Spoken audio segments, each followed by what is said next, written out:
Welcome to Close Listening. I'm Zach Morgenstern, joined as always by silent co-host Ludwig von B.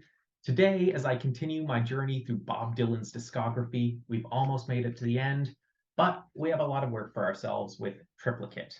I realize I'm missing the middle disc. It's in a player in another room. Someone pointed out in a review, this is the most minimal of Bob Dylan album covers.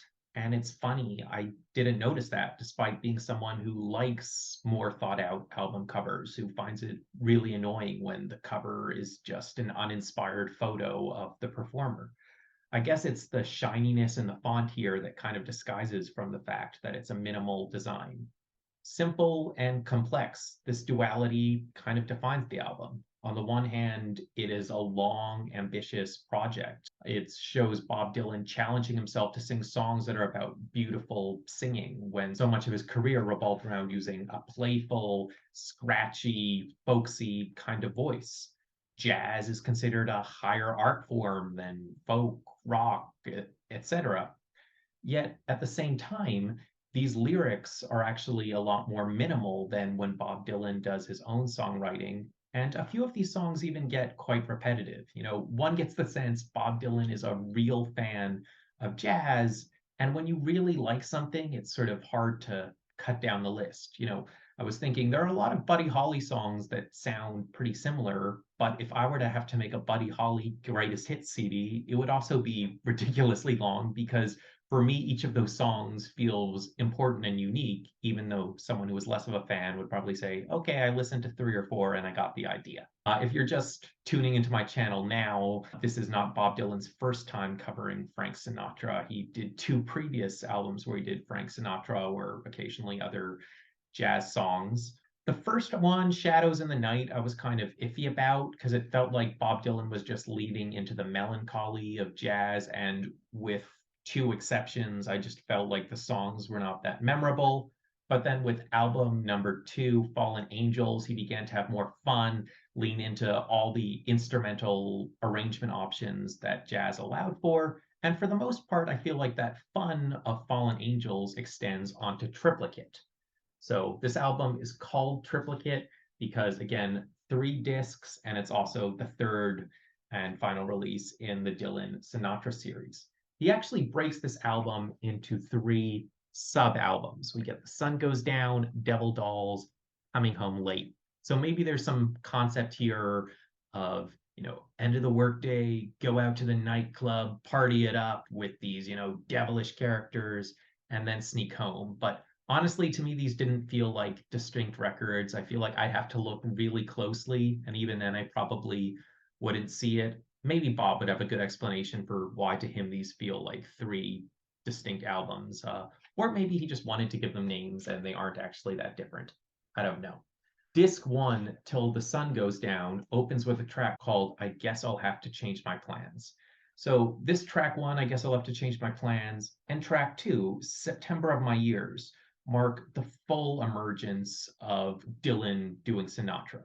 So as I said, whereas his first Sinatra album felt like him more sneaking into the jazz genre by covering songs that fit his dreary, shadowy image, with Fallen Angels and now with Triplicate, Dylan is embracing the poppier side of jazz. We get to hear songs with a full poppy sparkle. Track three on the first disc is called I Guess I Told You So. One thing I appreciate when he's covering songs as opposed to singing his own is that you hear the contrast between him and the original singer.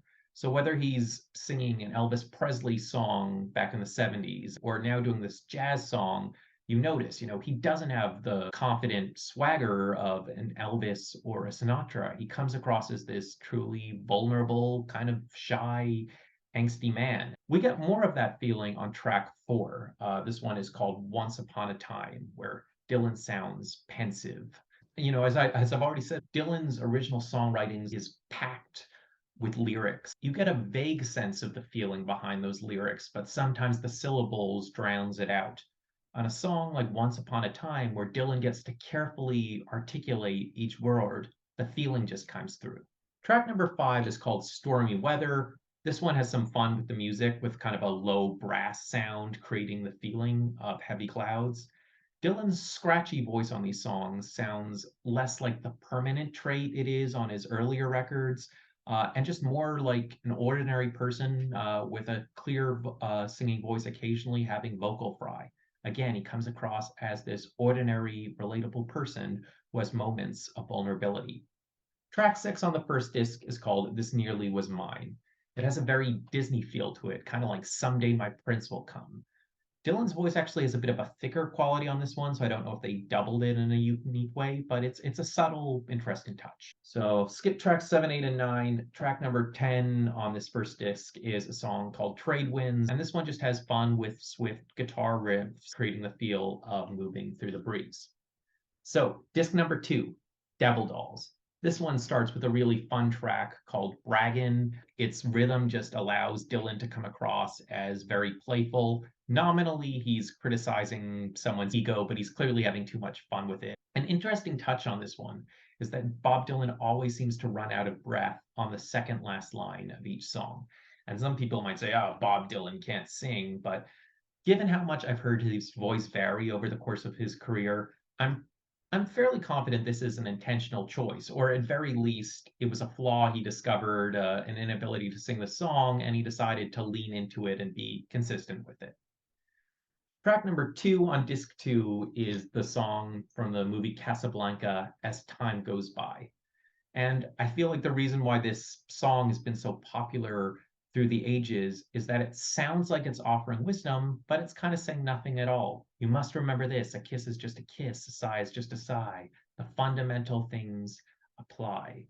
We all have this urge to share wisdom, to try and give advice. And I guess this is sort of advice, don't overthink things, enjoy them in the moment. But that subtle gap between profundity and no-brainer statements is what this song plays with. Track 3 is called Imagination. One of the styles of jazz that has recurred through the Dylan Sinatra series is, I guess, what you would call SpongeBob SquarePants jazz. It has that kind of tropical sounding slide guitar on this.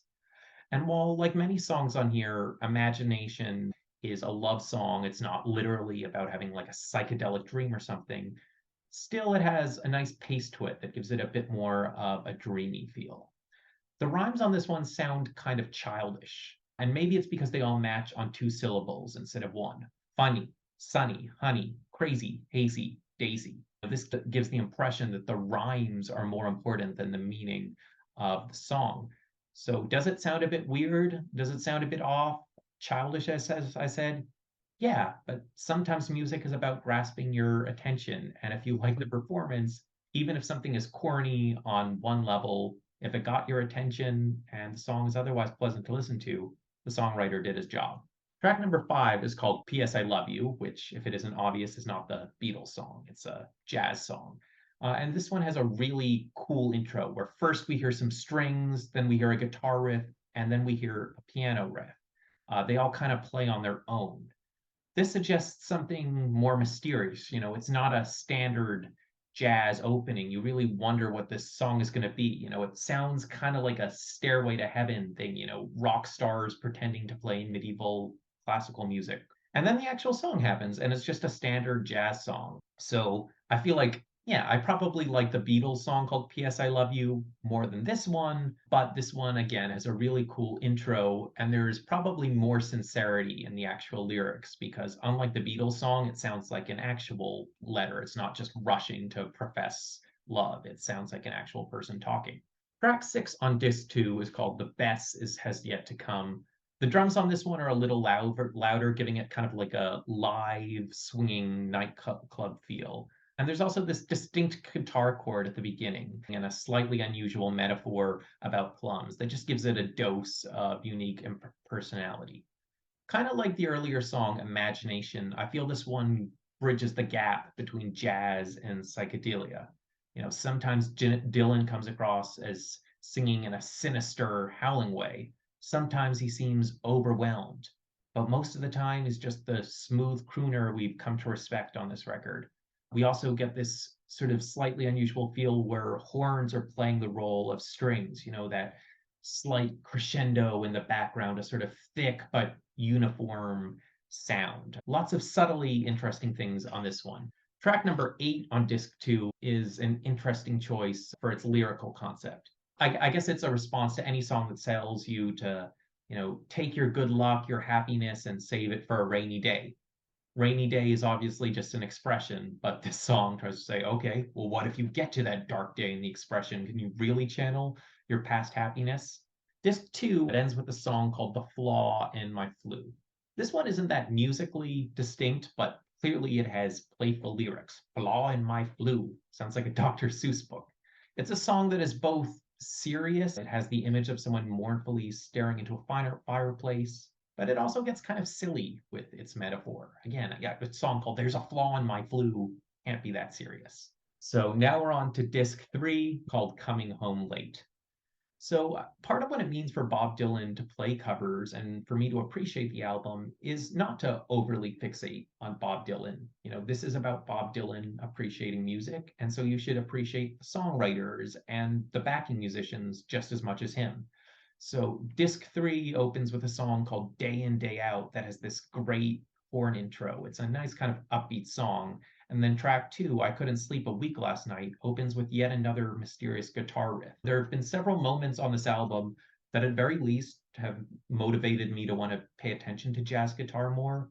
But I'm also pretty sure they don't quite sound like conventional jazz. It's like throwing in a pinch of psychedelic rock to give the album a bit more personality.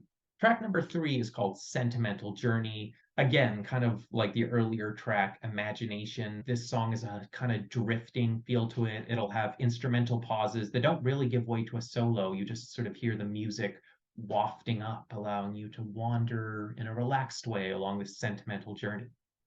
Track number 5 is called When the World Was Young. It sounds less like straight jazz and more like a dark song from a Broadway show. This one gets its personality because it's one of the few songs that doesn't just sing about sparse, universal romantic sentiments, but instead sings from the perspective of someone who's more of a specific character.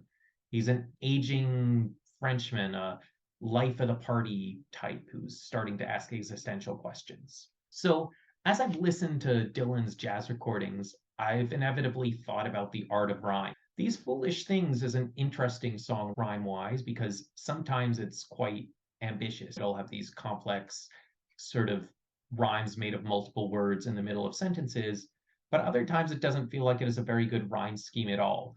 It's a song about seeing objects and then bringing back memories. And sometimes the song feels more eager to name specific objects than to make sure the song flows nicely.